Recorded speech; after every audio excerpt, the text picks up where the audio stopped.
Markets was written in an editorial in the Wall Street Journal a couple of years ago. It was called Lessons of the Brain Damaged Investor.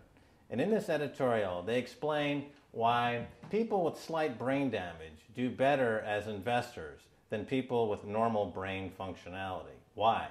Because the slightly brain damaged person has no empathy.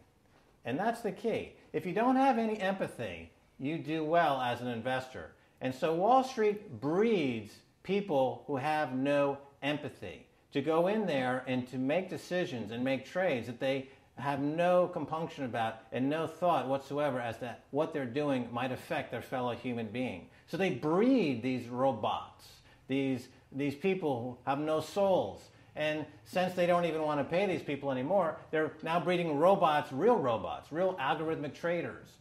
Goldman Sachs and the high-frequency trading scandal. They put a computer next to the exchange, the New York Stock Exchange.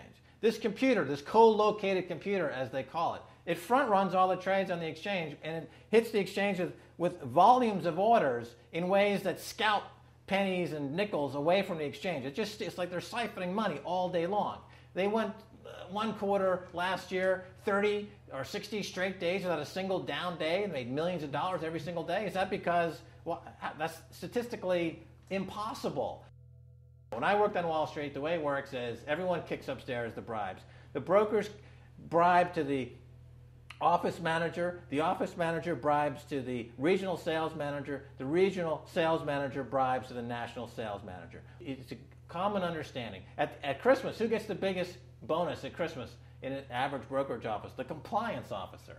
The compliance officer sits there all day long. He's supposed to be making sure you don't violate any of the margin rules and you're complying with the law. Of course, yeah, to the extent that you can bribe the compliance officer, yeah, that's right, you are complying with the law.